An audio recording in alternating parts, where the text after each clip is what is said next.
Hello दोस्तों, स्वागत है आपका हमारे यूट्यूब चैनल जीत क्लासेज में। दोस्तों, आज हम बात करने वाले हैं क्लास 8 की। माह हमारा रहेगा मार्च, क्लास 8 रहेगा और सब्जेक्ट हमारा रहेगा सोशल साइंस यानी सामाजिक विज्ञान की। आज हम करने वाले हैं 2021 की वर्कशीट, जिसमें आप सबसे पहले आपको क्या करना है, विद्यार्थी का नाम, पिता का नाम और साला का नाम यहाँ पे फिल कर लेना है। इसके साथ ही आपको कक्षा डाल देना है और महत्वपूर्ण निर्देश को क्या करना है, आपको पढ़ लेना है। अब चलते हैं हम पहले क्वेश्चन पर। तो हमारा पहला क्वेश्चन है, दिए गए प्रश्नों के उत्तर दीजिए। तो पहला क्वेश्चन हमारा है, असहयोग आंदोलन क्यों चलाया गया और उसका कारण क्या है। तो आपको यहाँ पे आंसर आपके लिए मैंने लिख दिया है, तो आप क्या करिए, इसका स्क्रीनशॉट कर लीजिए और आंसर अपने वर्कशीट पर लिख लीजिए। अब चलते हैं ब नंबर पर। तो ब नंबर में हमारा क्वेश्चन है, भारत आने वाले साइमन कमीशन का विरोध क्यों हुआ। तो भारत में जो साइमन कमीशन आया है तो उसका विरोध क्यों किया गया है, तो इसका आंसर आपको लिखना है। तो यहाँ पे आप इसका स्क्रीनशॉट कर लेंगे और इसे अपने वर्कशीट पर लिख लेंगे। इस क्वेश्चन के जो है 4 पॉइंट में आंसर लिखा गया, तो 2 पॉइंट आप ऊपर लिख चुके हैं और 2 पॉइंट नीचे हमारा है, चौथा और पांचवा पॉइंट यहाँ पे नीचे है। चलते हैं नेक्स्ट क्वेश्चन पर। विरोध क्यों हुआ, इसका आंसर आप लिख लीजिए। स नंबर का हमारा क्वेश्चन है, गांधी जी की दांडी यात्रा का उद्देश्य क्या है। और द नंबर में, आज़ाद हिंद फौज का गठन किसके द्वारा किया गया और स्वतंत्रता प्राप्ति में आज़ाद हिंद फौज का क्या योगदान था। तो इन दोनों का आंसर यहाँ पे लिखा है, इसे आप वर्कशीट पर लिख लेंगे। सेकेंड क्वेश्चन हमारा है, दिए गए मानचित्र में निम्नांकित को दर्शाइए। पहला है हमारा कैनेडियन पैसिफिक रेल मार्ग। तो आपको क्या लेना है, सोशल साइंस का बुक लेना है और बुक में सब कुछ दिया हुआ है। तो आपको क्या करना है, आपको उस पार्ट में जाकर जो हमारा है उत्तर अमेरिका की आर्थिक स्वरूप और राजनीतिक स्वरूप के बारे में आपको उस पार्ट में जाके इसका आंसर को पूरा भर लेना है। तो यहाँ पे हमारा है कैनेडियन पैसिफिक मार्ग। सेकंड हमारा है दक्षिण पैसिफिक मार्ग, तो ये है हमारा न्यूयॉर्क से कहाँ तक है, लॉस एंजल्स तक है। तो आपको इसको भर लेना है।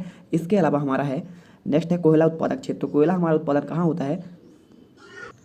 तो बच्चों, हमारा ये जो एरिया कहलाता है, ये कहलाता है कोयला भरा एरिया। आपको क्या है, बुक को खोलना है, उस पर देखना है, इसका पूरा आंसर आपको डिटेल दिया हुआ है। इसके अलावा बात करें हम गन्ना उत्पादक क्षेत्र, तो हमारा ये न्यूयॉर्क के आसपास का क्षेत्र कहलाता है गन्ना उत्पादक क्षेत्र। इसके अलावा इसके थोड़ा सा नीचे आप जाएंगे तो आपका चावल उत्पादन का क्षेत्र कहलाता है और ऊपर कहलाता है यहाँ गेहूं का। तो गेहूं को तो ऑप्शन में दिया नहीं है, तो आपको चावल, गन्ना, कोयला और रेल मार्ग के बारे में आंसर लिख लेना है। अब चलते हैं नेक्स्ट क्वेश्चन पर। थर्ड क्वेश्चन में लिखा है, दिए गए प्रश्नों के उत्तर लिखिए। इसमें 5 नंबर क्वेश्चन आपके पूछे जाएंगे। तो पहला क्वेश्चन है, संयुक्त राष्ट्र के गठन का मुख्य उद्देश्य क्या है। तो इसका आंसर ये लिखा हुआ है कि इसका प्रमुख उद्देश्य विश्व युद्ध में युद्ध को रोकना और मानव अधिकारों की रक्षा करना। इसके अलावा अंतर्राष्ट्रीय कानून को निभाने की प्रक्रिया जुटाना, सामाजिक और आर्थिक विकास उभारना, जीवन सुधारना और बीमारियों से लड़ना है। 1 नंबर का क्वेश्चन में देखिए, इसमें लिखा है, संयुक्त राष्ट्र की संस्था विश्व स्वास्थ्य संगठन का कार्य क्या है। तो इसका कार्य हमारा क्या होता है, तो स्वास्थ्य संबंधी कार्य निदेशक और इसके समन्वय के प्राधिकरण के रूप में कार्य करना होता है। संयुक्त राष्ट्र के साथ विशेष एजेंसी या सरकारी स्वास्थ्य प्रशासन के क्षेत्र में अग्रणी है और साथ ही प्रभावी सहयोग की स्थापना करना और इसे सुचारू रूप से बनाए रखने इसका उद्देश्य कहला जाता है। 7 नंबर क्वेश्चन में देखिए, संयुक्त राष्ट्र में सुरक्षा परिषद के गठन की प्रक्रिया लिखिए। तो इसका आंसर यहाँ पे लिखा हुआ है नीचे, आप इसका क्या करिए, वर्कशीट पे इसको लिख। नेक्स्ट हमारा फोर्थ क्वेश्चन है, इस दिए गए उत्तरों को लिखिए। तो इसमें क्वेश्चन आपको लिखा है, थल सेना में अधिकारियों के वर्ग के पद क्रम को बढ़ते क्रम में तालिका में लिखिए। तो सबसे पहला हमारा क्या होता है, बढ़ते क्रम में यानी क्या होता है, आरोही क्रम में लिखना है। पहले छोटा होगा, फिर उससे बड़ा, फिर उससे बड़ा, फिर सबसे बड़ा। तो ऐसे करके आपको सबका लिखना है। तो यहाँ पे आंसर इसका लिखा हुआ है, आप इसको वर्कशीट में लिख लीजिए। चलते हैं नेक्स्ट क्वेश्चन। नेक्स्ट क्वेश्चन हमारा है 12 नंबर में, भारत के स्वतंत्रता आंदोलन में भारत छोड़ो आंदोलन का महत्व क्या था। तो भारत छोड़ो आंदोलन शुरू किसने किया था, तो गांधी जी ने किया था 1942 में। इसी के बारे में पूरा आंसर डिटेल दिया गया है, तो आपको इसको वर्कशीट पे लिख लेना है। चलते हैं नेक्स्ट क्वेश्चन पर। 5वां क्वेश्चन है हमारा, नगदी फसलें किसे कहते हैं, उदाहरण सहित आपको लिखना है। तो आ नंबर में आपको लिखना है, 5वां के आ नंबर का आंसर है। तो खदान के अलावा ऐसी फसलें जिनके उत्पादन से अधिक नगद आय प्राप्त होता है, नगदी फसलें कहलाती है। जैसे कहवा यानी कॉफी कहलाता है, गन्ना, कोको यानी क्या होता है, ये भी हमारा जो है कोक होता है, और केला। तो ये सभी आपको लिख लेना है आंसर। नेक्स्ट क्वेश्चन में लिखा गया, दक्षिण अमेरिका की जलवायु की विशेषता आपको लिखना है। तो ये आपको जिसमें आंसर लिखा है वर्कशीट पे आप लिख लीजिए। 7 नंबर का क्वेश्चन देखिए, सिनकोना वृक्ष से कौन सी दवा बनाई जाती है। तो इसका आंसर बहुत ही सिंपल और सरल है, कुनैन नामक औषधि से क्या बन जाता है, सिनकोना वृक्ष से मलेरिया की दवा बनाई जाती है। तो आपको ऐसा लिख दे।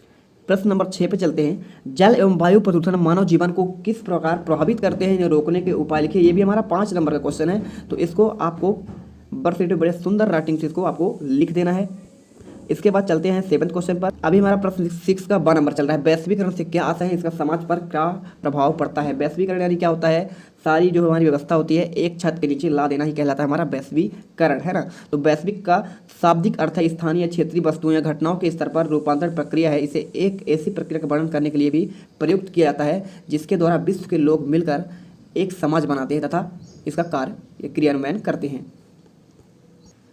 अब हम लोग आ चुके हैं खंड ब में, जिसपे करना है आपको प्रोजेक्ट कार्य करना है। ये 20 अंक का आपका होगा और प्रश्न 7 से स्टार्ट है। तो पाठ्य पुस्तक अथवा एटलस की सहायता से दिए गए मानचित्र के संकेत चिन्हों के द्वारा निम्नांकित स्थानों को दर्शाइए। तो एंडीज पर्वतमाला, बोलिविया का पठार, अमेजन नदी, पेंटागोनिया पर्वत, सेंट जॉर्ज की खाड़ी, ब्राजीलियन उच्चभूमि, फॉकलैंड द्वीप, टीटीकाका झील, कोटोपैक्सी चोटी और सेल्वास का मैदान। यानी कि सारा चीज़ आपको कहाँ के लिखना है, दक्षिण अमेरिका के बात हो रही है। तो आपका क्या करना है, इसका आंसर हम दिखा देते हैं कैसे लिखना है आपको।